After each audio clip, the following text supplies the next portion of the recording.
Good afternoon. This is the video newsletter for Buy Sell Short for Sunday, November 7th. Key week just passed. We had the elections and the FOMC meeting, and the outcome from both of those events were exactly what we wanted as traders in this market. We had the Republicans pick up the House, Democrats keep the Senate, and the midterm election trend that's been in place, the 100% indicator that we posted that article on, is in play now. And if this week is anything to show, it's telling us that this trend is looking really, really good, at least over the next 90 days. Every time it's happened, this outcome in the elections and the midterm elections, we've seen an average gain of 8.5%. I won't bother going into all the details, but we've got a lot of cyclical, historical trends coming into play over the next several months that are very, very bullish for the overall market. Fed came out, did not disappoint on QE2, $600 billion over 8 months, plus another 2 to 300 that's left in dividend reinvestments from the last plan that they had. So we're looking at $110 billion in fresh liquidity moving into stocks and moving into commodities over the next 9 months, which is very, very bullish if you are a trader in this market. Looking at the Dow 15-minute chart, you can see that big breakout we had. And going into tomorrow's session, unless we get some major move in the dollar in overnight trading, we're looking at a gap up scenario on the market going into tomorrow. RSI has broken up through 50, but the key, as I've mentioned many, many times before, going from a Friday into the Monday trading session, we've got MACD about to cross positive, and we've got stochastics on the 15-minute chart breaking up through 50. More times than not, 90% of the time when we see these sort of setups, we see gap the next trading session on the Monday. So we'll be looking for more of the same there. Looking at the Dow daily chart, volume has started to increase. RSI is really, really up there. We are really overbought. But again, we were overbought for almost, 8 months in 2009. So overbought can continue to be overbought. Pushing out, however, to a larger term view, you can see we broke through that double top at 12 or 11,258. Next resistance is the 11,500 area, which we've seen the market sort of struggling whether or not it wants to break through that level right now. And then 12K. We probably could see 12K by the end of the year, which would be quite an accomplishment. And then above 12K, there's really no resistance until we get to the 12,500 level. SMH, we're looking at a 5-year view here on the SMH. We broke through that 30.28 resistance level. 32.31 is the next line in the sand for the SMH. And again, SMH is very overbought here, but we had a similar overbought situation back in July of 2009, and the market continued to run nicely higher. If we take a closer look at the SMH, you can see on the SMH, since we started that breakout move 2 weeks ago, we were up almost 10% on the SMH.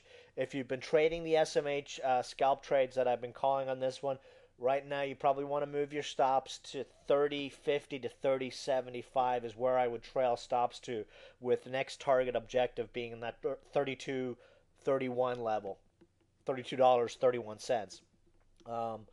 US dollar, as I mentioned, is pretty much the key on this market in the near term. We had a little pop on this one on Friday.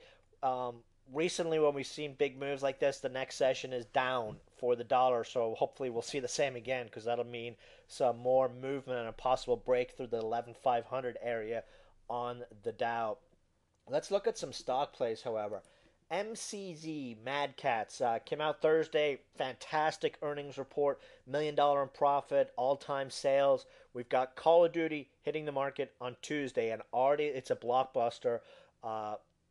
Sales for Call of Duty have already, pre-sales or pre-orders have already beaten the original Call of Duty release last year. And on Mad Cat's conference call this Thursday, or on Thursday, Friday, they mentioned that their pre-sale or pre-orders for Call of Duty accessories have already beaten their total sales that they had for the original Call of Duty. So sales are booming in Mad Catz.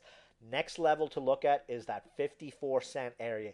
If this stock was trading on the NASDAQ index, this would already be on its way to 80 cents. Probably would have been there Friday. But unfortunately for us, it trades on the Scamex market, and it's got a little bit of headway. They got to deal with the specialists that are reluctant to let stocks break out on that index. However, not many plays for the Call of Duty game coming out on Tuesday. Mad Catz, great earnings report in the right sector. We'll be looking for this one for a gap and run tomorrow. 54 cents would be the next ad spot on this one. And then going into December, target here is a move to 80 cents. NEI, our other earnings play, since the earnings report has been slowly moving lower, but we did have a big run up into that earnings report. Strong support at $1.60 right now. And if this one manages to dip even lower, just think of it as a great buying opportunity for a late year rally on the stock. RSI coming down a little, stochastics also coming down a little, but nothing to be overly concerned in my opinion. And it's been ranging nicely intraday, which means, if you can pick up a scalp at $1.60, $1.62, and you're looking at it move to 167, 170 as you wait for the stock to break out. JSDA, Jones Soda, they report earnings this week. Stock is just flirting with a breakout move here. We did get a close at $1.26 on Friday, but really $1.30 break is what will light this one up, and we're looking for a move to 145 here. A positive MACD cross that continues to build. Stochastics in a nice little upswing, and we've got very strong support at that 50-day moving average there at 111. ARNA, trading alert on Friday, and the reason we jumped into this one, last couple of days, been pretty stable on this stock. They report earnings on Tuesday and a conference call update. And what we're hoping for here is some news tomorrow or even on the conference call if you've got some risk tolerance on Tuesday regarding their Bloom data drug trial. Chart is set up for a move here. We've got RSI in the basement. Same thing for stochastics. It's just looking for an excuse. It's got very strong support at $1.47. And actually, we ended up closing at 154, 155, I believe, on Friday. So if you did jump into the stock at $1.51, trail your stops to break even. And let's see what happens. Target here is a move to 165 to 171, the 20-day exponential. And, would key on volume. This stock loves to bounce big off this 150 level on volume. So if this stock is going to go like I think it is, it should go tomorrow on very heavy volume.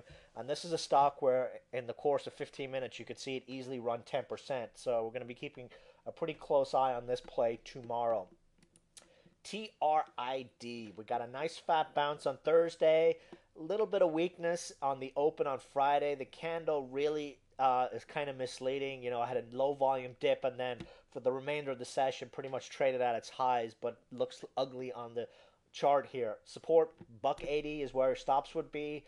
Really what will break this one out is the next move through 2. A break through 2 here, and we'd be looking for a move to 210 to 220 plus. RSI is trying to break that 50 level. Stochastics in the basement and about ready to come up through that 20 level. So we'll be keeping an eye on this one early this week. There aren't a whole lot of plays in this market. That's the sort of catch-22 we have right now. Market looks great for a breakout, but there's no really laggard plays left in this market. So what we're left having to do is start chasing some of these higher priced stocks or these stocks that have had big moves, consolidated those moves, and then looking at them pushing to new highs, at least in the near term. EG8 or EGT, entertainment, gaming, Asia, gambling stock. Asian gambling stocks have been on fire all week, and the key theme has been Macau. These guys sell poker-related software to Asian gaming sites. They're based in Hong Kong. Very nice chart set up here. You can see by these really large intraday moves on this stock, on this little pennant formation that's forming here, that this is a stock that very, very soon is going to go on a very, very big move. When you see this sort of action after a nice and steady, ever-increasing volume move on a stock, RSI holding 50, stochastics holding the 50 level and a positive ADX cross. Typically, when you see this kind of large intraday move, a big, big move is coming on the horizon. Again, this is a stock that trades on the Scamex index, so 40 has been the level that the specialist has been holding this stock back on. We did close at 40 on Friday. A move above 40, I believe the resistance this stock has had over the last couple of weeks at this 40 cent level. I believe the next move through, which hopefully starts tomorrow, is what lights this one up and could be a really fast move to the upside. 45, 50 cents plus target. LVLT trading alert on Thursday. Target was 92, 95 cents. We actually hit both those targets on Friday on very nice volume. Great setup here. Kind of stock that you could trade size on. 4 to 6 cents doesn't seem like 4 to 7 cents doesn't seem like a whole lot, but that's, a 7 cents gain on an 88-cent stock is almost, an 8% gain in a day, which you can't turn your nose up with, especially if you're able to play size on the stock. Would be looking for this one, any sort of dip back under 91, 90 cents to re-add the scalp that we sold on Friday at targets, and then secondary target would be a move up to that 50-day moving average up there at 97 cents. PRKR, this was our semiconductor financing tanker play. Got a nice little pop on Thursday. Friday, we ended up higher, but we had, lower volume. Earnings report is Tuesday. What we're hoping for here is a nice press release. Indicators are all oversold. We're about to get a positive MACD cross, and stochastics are about to break up through 20. So it'll be very interesting to see if we get a press release to light this one up. And one thing we've noticed, stocks, at least tech stocks recently, that don't have a whole lot of expectation built into them on earnings are getting some nice little pops. If they don't pop the day of earnings or a day after, they're actually seeing some nice follow through a couple of days later. So again, as I mentioned, there aren't a whole lot of beaten down stocks left, and the few that are left down here, we've got more and more traders starting to hunt for them. Last but not least, we've got BGP, Borders Group. This one continues to consolidate for breakout. Every time it gets up to that 125, 126 level, we get a large ask come in.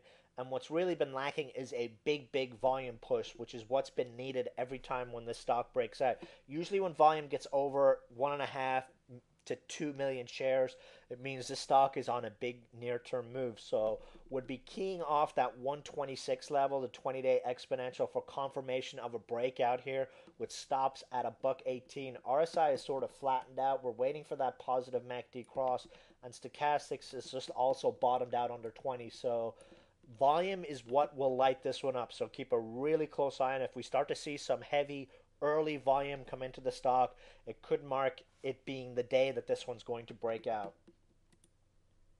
So that's it for the video newsletter.